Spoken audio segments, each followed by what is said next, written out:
You don't know, you know. I'm a lady on the first day of reggae dancehall, and me I bring to you and you and you.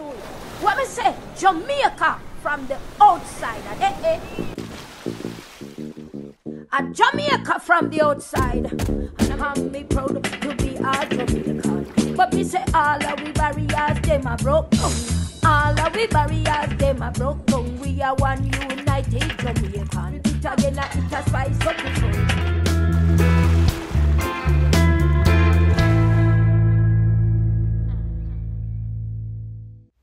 Welcome, family, to another episode. Welcome, welcome, welcome. Today, I'm here picking Susumba with Mr. Trevor and Mr. Devon. Some of you know it as gully beans. Some call it Susumba. But in this episode, I'm going to show you how I prepare it. Now, a lot of persons don't like it because it's kind of bitter. But when prepared with saltfish or codfish, it kind of loses some of that bitterish taste. I'm going to show you how I prepare it. I also want to point out to you guys that Susumba contains a very powerful anti-inflammatory agent. It aids in certain diseases such as cancer, cardiovascular diseases, diabetes, kidney diseases. So it's a very nutritious food to incorporate in your diet. My first step is to remove the Susumba from the stems and wash it.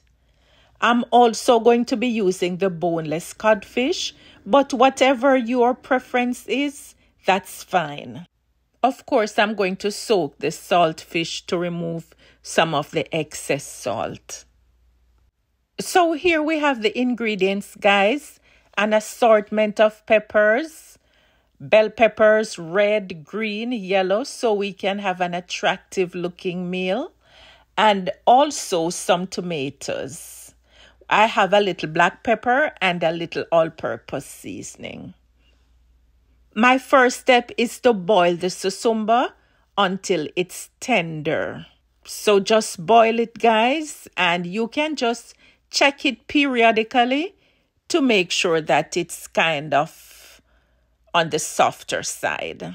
Once it's boiled, we're going to saute the peppers, the onions in some oil. I use olive oil because that's my preference, but whatever your preference is, you just saute like so.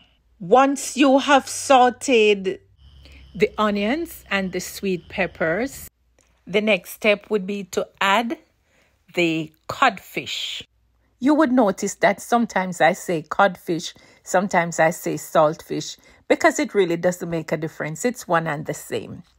So after we add the codfish, our next step would be to add the black pepper and the all-purpose seasoning. Now we're going to add the Susumba, and then we're going to just mix all the ingredients together. We're almost done now, guys, because once we have mixed in the Susumba, we're going to add the tomatoes, and then we just top that off with our Scotch bonnet pepper. And there you have it, guys, our delicious, nutritious Susumba. I think it's best eaten with boiled green bananas and ground provisions, especially those dashins and soft yams. Guys, tell me what you think in the comment section. Do you like Susumba? Do you think it's bitter? Or do you have a different opinion? Go ahead, guys. Let me know what you think in the comment section. Thanks for staying with me, guys. And until next time, ciao.